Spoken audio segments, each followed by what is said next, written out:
Hello everyone, welcome to people's academy. People's academy में आपका स्वागत है। सो डियर स्टूडेंट्स, जैसा कि आप स्क्रीन देख पा रहे हैं, आज के इस वीडियो में हम पॉलिटिकल कल्चर के कॉन्सेप्ट को समझने जा रहे हैं, जो कि कंपैरेटिव पॉलिटिक्स का एक बहुत इंपॉर्टेंट टॉपिक रहता है। हमेशा आप किसी भी एग्जाम की तैयारी कर रहे हो तो कंपैरेटिव पॉलिटिक्स में ये पॉलिटिकल कल्चर का जो कॉन्सेप्ट दिया होता है, ये हमेशा होता है।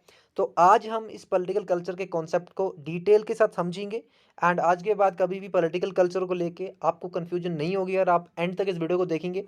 तो अगर वीडियो पे पहली बार आए तो चैनल को सब्सक्राइब करें एंड बाकी लोगों से शेयर करें। पीडीएफ जो है आपको वो Telegram channel of people's academy पे मिल जाएगी, लिंक उसका डिस्क्रिप्शन में है। आप वहाँ पे क्लिक करके टेलीग्राम ज्वाइन कर सकते हैं ताकि आपको बाकी अपडेट्स भी मिलती रहें।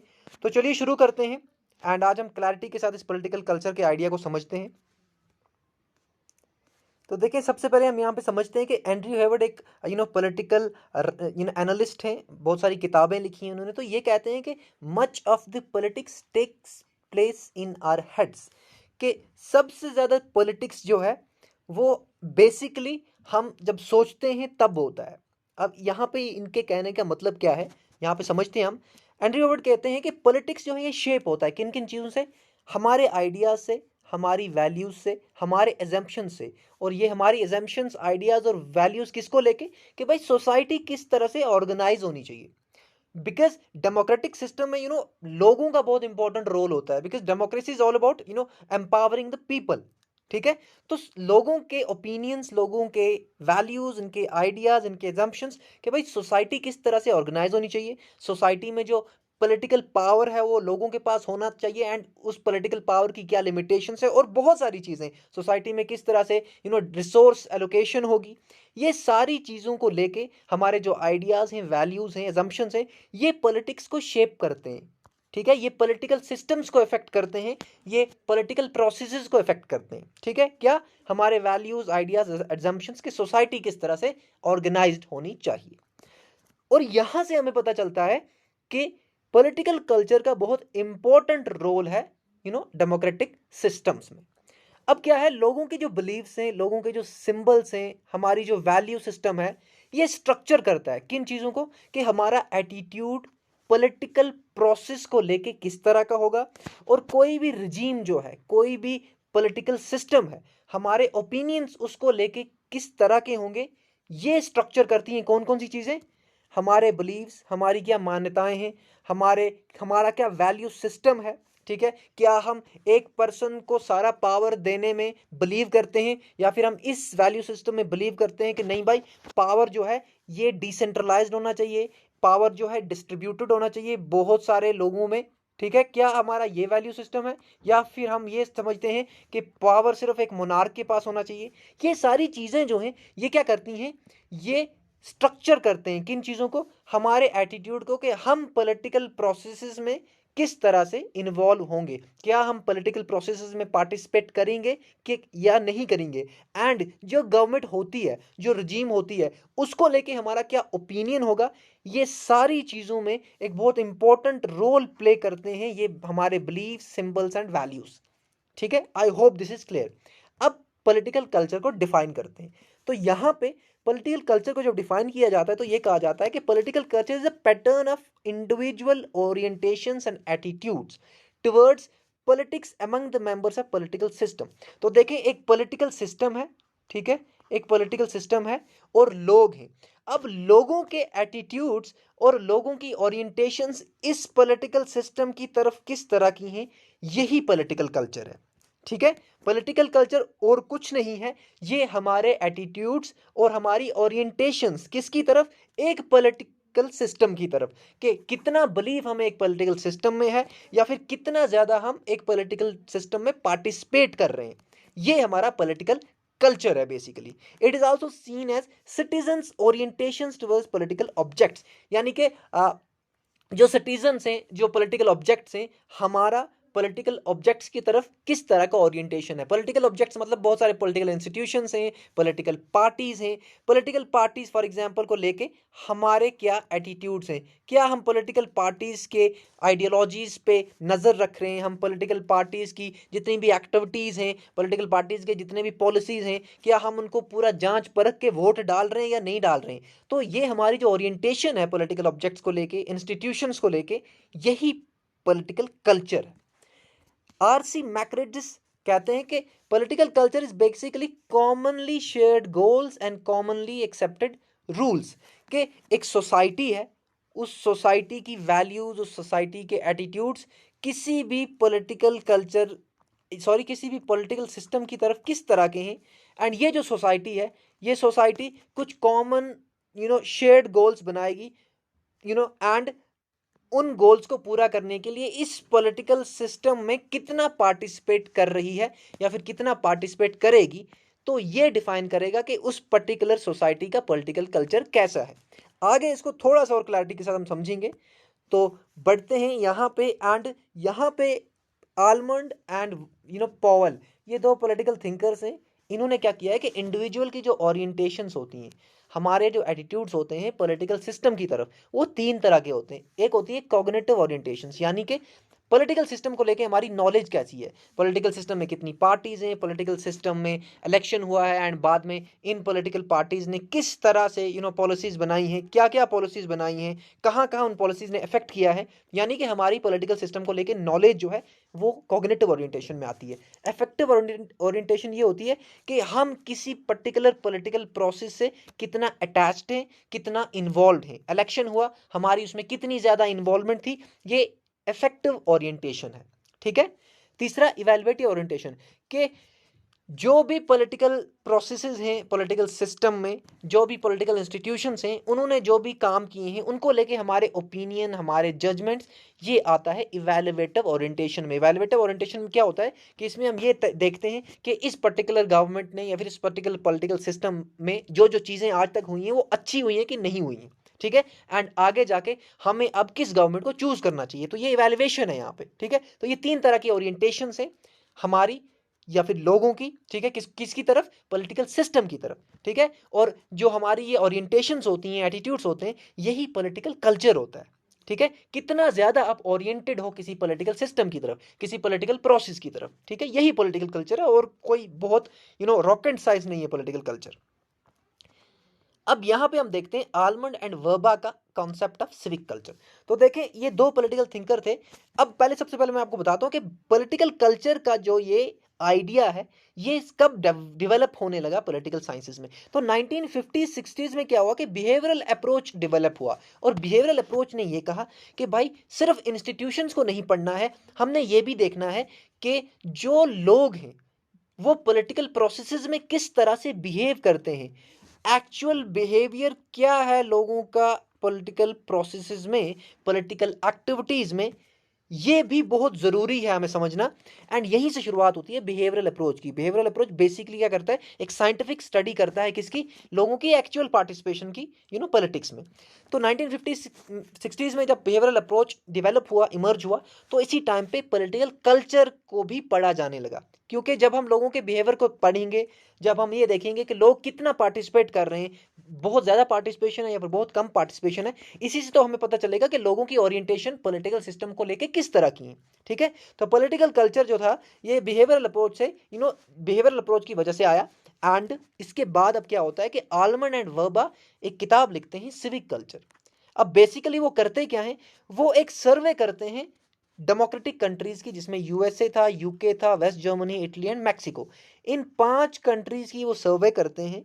एंड वो बेसिक जो सिविक कल्चर में उनका बेसिकली हमारे पास उनका ऑब्जेक्टिव जो था वो ये था कि वो ये देखना चाहते थे कि डेमोक्रेटिक कंट्रीज में लोगों की कितनी पार्टिसिपेशन है और डेमोक्रेटिक कंट्रीज में किस तरह का पॉलिटिकल कल्चर है।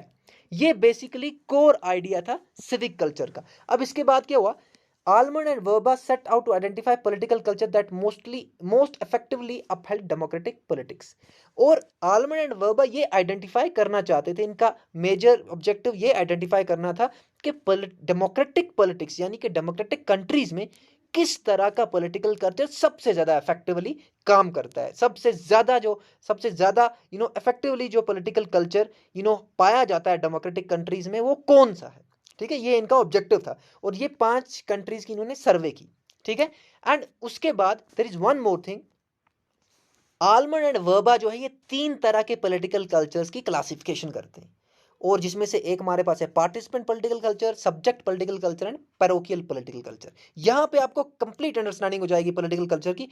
तो आलमंड एंड वर्बा कहते हैं कि पार्टिसिपेंट पॉलिटिकल कल्चर वो पॉलिटिकल कल्चर है जहां पे सिटीजन्स जो हैं वो पॉलिटिक्स में बहुत ज़्यादा इन्वॉल्व हैं, जहां पे सिटीजन्स जो हैं उनकी पार्टिसिपेशन बहुत ज़्यादा है पॉलिटिकल सिस्टम में, पॉलिटिकल प्रोसेसेस में।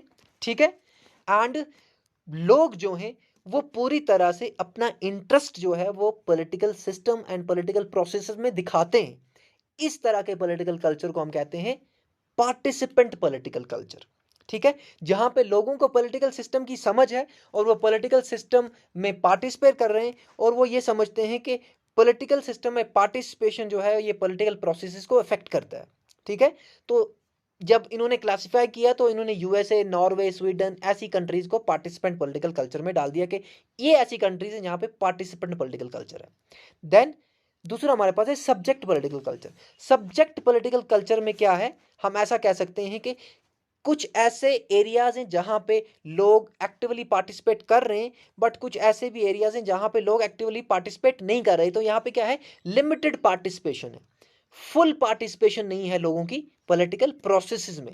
ठीक है, this is characterised by passivity among citizens. Citizens जो है पूरी तरह से एक्टिव नहीं है पॉलिटिक्स में। सिटीजन्स जो है उनका एक लिमिटेड पॉलिटिकल पार्टिसिपेशन है।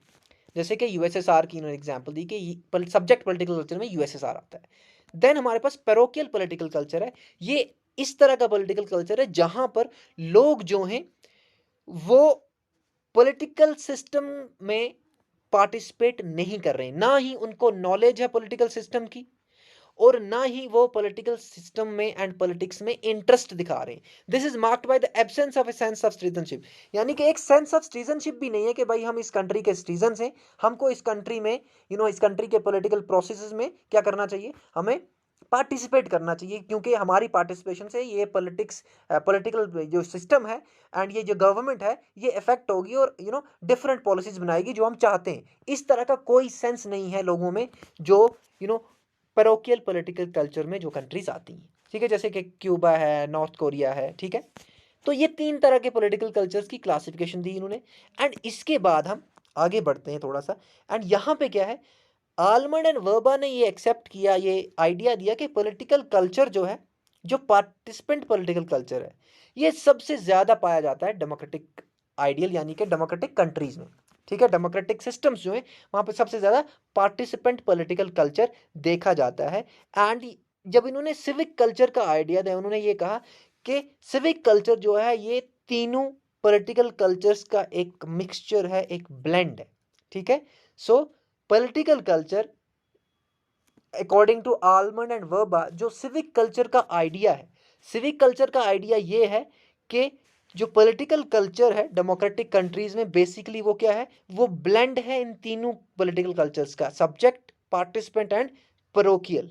ठीक है, एंड इसके बाद आलमंड वर्बा कहते हैं कि डेमोक्रेटिक स्टेबिलिटी क्या है, democratic stability is underpinned by the political culture that is characterised by blend of activity and passivity on the part of citizens. और डेमोक्रेटिक स्टेबिलिटी उन कंट्रीज में है आलमंड एंड वर्बा के अकॉर्डिंगली जो countries जिन countries में political culture कैसा है, जहां पे लोग एक्टिवली पार्टिसिपेट भी कर रहे हैं पॉलिटिकल प्रोसेस में और कहीं कहीं वो पैसिव भी हैं। ठीक है, तो ये जो है इस तरह का पॉलिटिकल कल्चर जो है वो सबसे ज्यादा इंश्योर करता है किसको, डेमोक्रेटिक स्टेबिलिटी को। कौन सा पॉलिटिकल कल्चर, जहां पे एक्टिविटी भी है लोगों की और पैसिविटी भी है, यानी कि लोग पार्टिसिपेट तो कर रहे हैं लेकिन एट द सेम टाइम वो कुछ कुछ जगहों पे गवर्नमेंट के बनाए हुए पॉलिसीज एंड डिसीजंस को एक्सेप्ट भी कर रहे हैं, क्योंकि अगर पूरा ही एक्टिव पॉलिटिक्स हो, पूरा ही एक्टिविटी हो, पूरी ही कंप्लीट एक्टिव पार्टिसिपेशन हो जाए, तो फिर प्रॉब्लम क्या है कि लोग जो है गवर्नमेंट के किसी भी पॉलिसी को, किसी भी डिसीजन को नहीं मानेंगे अगर उनको वो अगर वो उससे एग्री नहीं करते हैं। तो इसलिए कहीं कहीं हमें पैसिविटी भी चाहिए, तब जाके बहुत सारे ऐसे डिसीजन हैं जो गवर्नमेंट के हम मानेंगे और उनको एग्री करेंगे, क्योंकि एक्टिविटी हमेशा ही हम एक्टिवली पार्टिसिपेट करते रहेंगे। तो जिन पॉलिटिकल डिसीजंस को हम जिन पॉलिटिकल डिसीजन से एग्री नहीं करेंगे, हम उनको एक्सेप्ट ही नहीं करेंगे। ठीक है, तो इस तरह से गवर्नमेंट में और लोगों में क्या हो जाएगा, कन्फ्लिक्ट हो जाएगा। ठीक है, तो इस कन्फ्लिक्ट को दूर करने के लिए हमें क्या चाहिए, हमें एक blend of activity and passivity चाहिए सिटीजन्स की तरफ से। यानी कि सिटीजन्स जो हैं वो पार्टिसिपेट भी करेंगे पॉलिटिकल प्रोसेस में, but at the same time वो बहुत जगहों पे गवर्नमेंट की डिफरेंट पॉलिसीज एंड डिसीजंस को एक्सेप्ट भी करेंगे। ठीक है, एंड इसके बाद आलमंड एंड वर्बा एक और मिक्स्ड क्लासिफिकेशन प्रोवाइड करते हैं, और वो कहते हैं कि कुछ पॉलिटिकल कल्चर्स ऐसे होंगे जो पैरोकियल भी होंगे और सब्जेक्ट भी होंगे, कुछ ऐसे होंगे जो सब्जेक्ट एंड पार्टिसिपेंट होंगे at the same time, and कुछ ऐसे होंगे जो पैरोकियल भी होंगे एंड पार्टिसिपेंट भी होंगे at the same time. So basically जो सिविक कल्चर का आइडिया है वो ये कहता है कि भाई डेमोक्रेटिक स्टेबिलिटी किससे आएगी, डेमोक्रेटिक स्टेबिलिटी आएगी एक ऐसे पॉलिटिकल कल्चर से जहाँ पे पैसिविटी भी है स्टूडेंट्स इसमें सिटीजन्स में, एंड एक्टिविटी भी है at the same time. Activity and passivity means कहीं कहीं वो फुल पार्टिसिपेट करेंगे, कहीं कहीं वो गवर्नमेंट के डिसीजंस को एग्री भी करेंगे, गवर्नमेंट के डिसीजंस को ओबे भी करेंगे। ठीक है, तो इस तरह से ये सिविक कल्चर का आइडिया जो है ये आलमंड एंड वर्बा ने दिया है। और क्यों दिया है, क्योंकि सिविक कल्चर के आइडिया से क्या होगा, जो डेमोक्रेसी में कन्फ्लिक्ट्स होते हैं बिटवीन सिटीजन्स एंड गवर्नमेंट, इसको दूर किया जाए।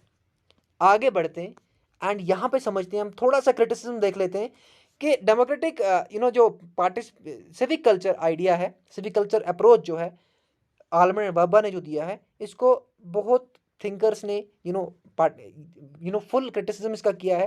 एंड एक क्रिटिसिज्म ये है कि जो ये पैसिविटी की बात करते हैं आलमंड एंड वर्बा, इस पैसिविटी से क्या होगा कि भाई पॉलिटिकल पार्टिसिपेशन तो बहुत इंपॉर्टेंट एलिमेंट है डेमोक्रेटिक गवर्नमेंट का, और जब हम पैसिविटी की बात करते हैं तो हम पॉलिटिकल पार्टिसिपेशन को बैकग्राउंड में रख देते हैं। ठीक है, तो पैसिविटी नहीं हो सकती एक डेमोक्रेटिक कंट्री में, पॉलिटिकल पार्टिसिपेशन में कोई पैसिविटी नहीं होती, हमेशा लोगों को फुली पॉलिटिकल एक्टिविटीज में पार्टिसिपेट करना चाहिए। तो ये पैसिविटी के आइडिया पे इसको क्रिटिसाइज किया जाता है, क्योंकि डेमोक्रेटिक गवर्नमेंट्स में पैसिविटी नहीं होनी चाहिए, क्योंकि पॉलिटिकल पार्टिसिपेशन ही तो डेमोक्रेटिक गवर्नमेंट का बेसिक हम कह सकते हैं कि एलिमेंट है। फिर आलमंड एंड वर्बा एक और थ्योरी देते हैं, वो ये कहते हैं स्लीपिंग डॉग्स थ्योरी कहते हैं इसको। तो आलमंड एंड वर्बा इसमें ये कहते हैं कि कभी कभी लो पार्टिसिपेशन का मतलब होता है कि गवर्नमेंट जो है उससे लोग सेटिस्फाइड हैं।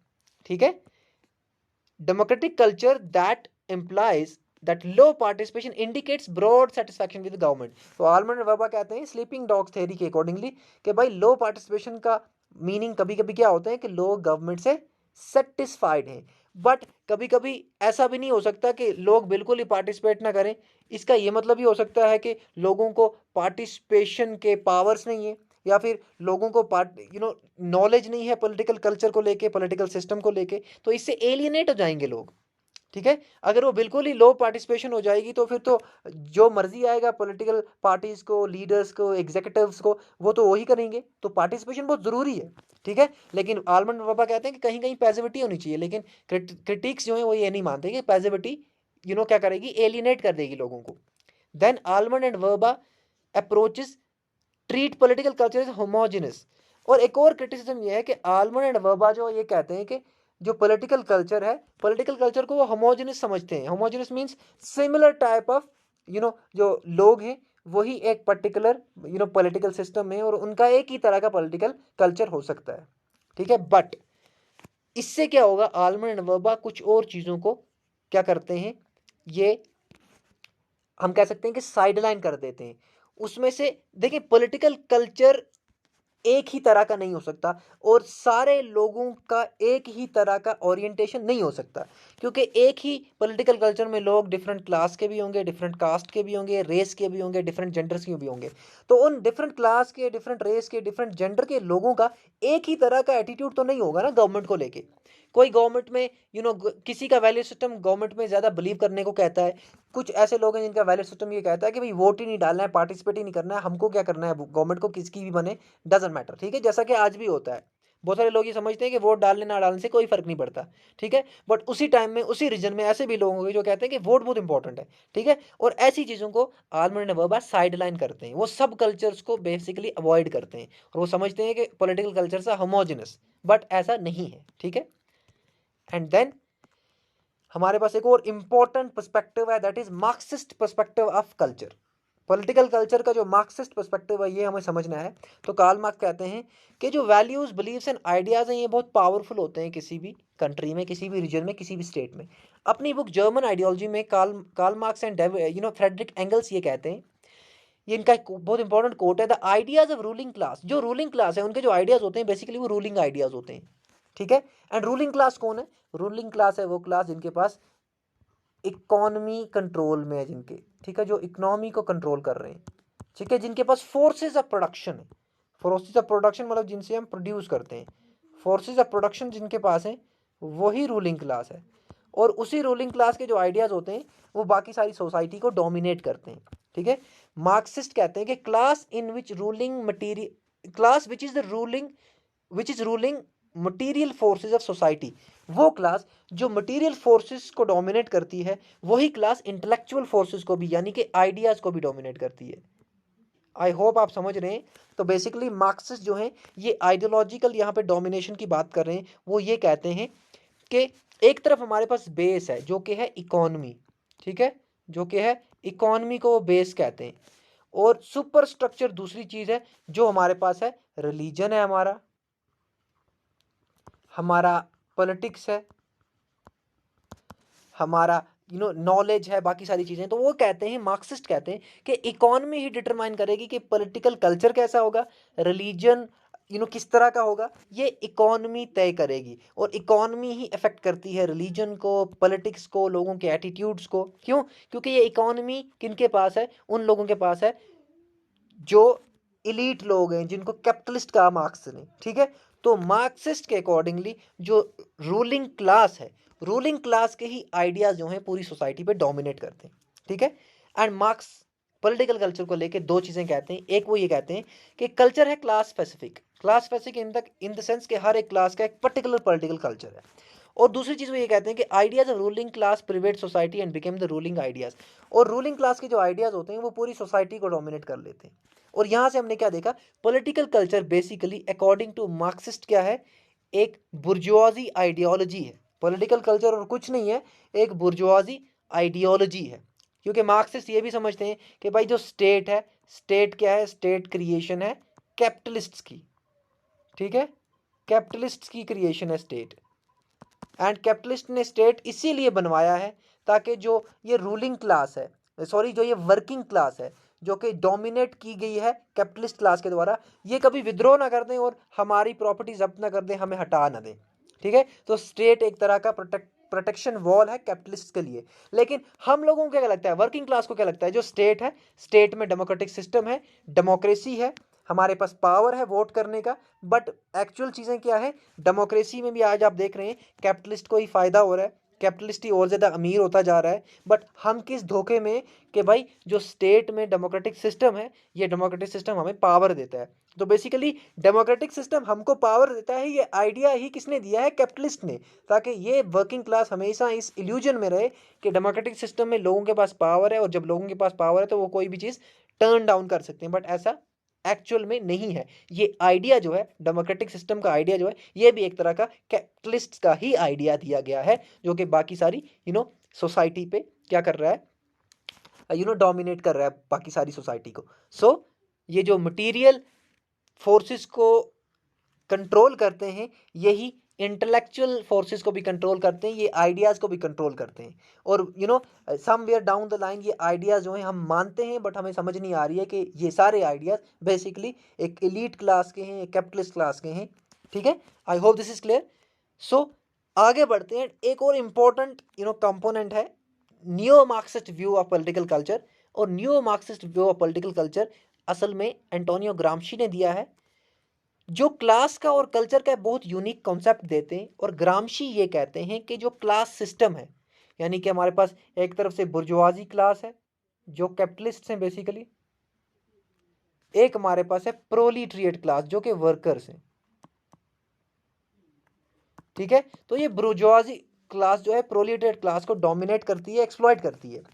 लेकिन जो क्लासिकल मार्क्सिस्ट थे, जैसे कि मार्क्स थे, कार्ल मार्क्स ये समझते थे कि ये जो एक्सप्लॉइटेशन है, डोमिनेशन है बुर्जुआजी की प्रोलिटरेट्स की तरफ, ये तय करता है कौन सी चीज, ये इकोनॉमी तय करती है कि जिनके पास ज़्यादा इकोनॉमिक फोर्सेस हैं, जिनके पास ज़्यादा मटेरियल फोर्सेस हैं, वो बाकी सोसाइटी को डोमिनेट करते हैं। So classical Marxist including Karl Marx, Friedrich Engels, इनका मानना है कि जो इकोनॉमिक इकोनॉमी है वही बेसिकली क्लास सिस्टम का कॉज है। लेकिन ग्रामशी ये कहते हैं कि सिर्फ इकोनॉमिक सॉरी इकोनॉमिक पावर जो है, इकोनॉमिक एंड पॉलिटिकल पावर ही ऐसा पावर नहीं है जो क्लास सिस्टम को कंटिन्यू करता है, बट एक और पावर है जिसको ग्रामशी कहते हैं bourgeoisie hegemony.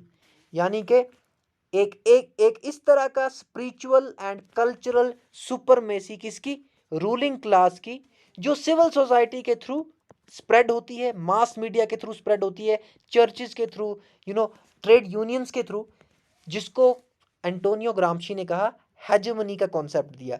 So basically Antonio ग्रामशी ये कह रहे हैं कि जो क्लास सिस्टम है एंड जो क्लास डोमिनेशन है, बुर्जुआजी की जो प्रोलेटेट्स पे डोमिनेशन है, इसका सिर्फ कॉज ये नहीं है कि इकोनॉमिक पावर्स अनइक्वल हैं, बुर्जुआजी को ज़्यादा इकोनॉमिक पावर्स हैं, बुर्जुआजी को ज़्यादा पॉलिटिकल पावर है और प्रोलेटेट्स को कम है। सिर्फ इस वजह से क्लास सिस्टम कंटिन्यू नहीं हो रहा है, बल्कि क्लास सिस्टम इस वजह से भी कंटिन्यू हो रहा है कि एक तरह का इंटेलेक्चुअल सुपरमेसी है बुर्जुआजी की, किस पे, प्रोलिट्रिएट्स पे। सिर्फ इकोनॉमिक एंड पॉलिटिकल सुपरमेसी नहीं है, इंटेलेक्चुअल सुपरमेसी भी है, आइडियोलॉजिकल डोमिनेशन जिसको कहते हैं। सो आइडियोलॉजिकल डोमिनेशन भी क्लास सिस्टम को क्या करता है, हम कह सकते हैं क्लास सिस्टम को अपहेल्ड करता है। ठीक है, so Gramsci argues that class system is upheld not simply by unequal economic and political power but also by bourgeoisie hegemony। तो ये hegemony क्या है, hegemony basically है ability of a dominant class to exercise power by winning the consent of those it subjugates। तो hegemony इस तरह से काम करती है कि हमें लगता है कि जो भी कुछ हो रहा है ये कॉमन सेंस के अकॉर्डिंगली हो रहा है, जो भी कुछ हो रहा है ये कॉमन सेंस है और ये लॉजिकल हो रहा है। लेकिन वो बेसिकली क्या होता है, वो आइडियाज बेसिकली एक पर्टिकुलर रूलिंग क्लास के होते हैं। तो ये है intellectual hegemony, sorry intellectual domination, या फिर ग्रामशी ने इसको नाम दिया हेजेमनी का। सो बेसिकली एंटोनियो ग्रामशी का जो कल्चरल आइडिया है पॉलिटिकल कल्चर का, वो ये कहते हैं कि जो पॉलिटिकल कल्चर है ये बेसिकली एक इलीट क्लास का दिया हुआ है। दूसरी चीज, जो क्लास सिस्टम है ये सिर्फ इकोनॉमिक एंड पॉलिटिकल पावर की वजह से अपहेल्ड नहीं है, ये एक इंटेलेक्चुअल आइडियोलॉजी से अपहेल्ड है। एंड ये इंटेलेक्चुअल आइडियोलॉजी, ये स्पिरिचुअल एंड कल्चरल सुपरमेसी जो है एक क्लास की, ये किन चीज़ों से स्प्रेड होती है, सिविल सोसाइटी से।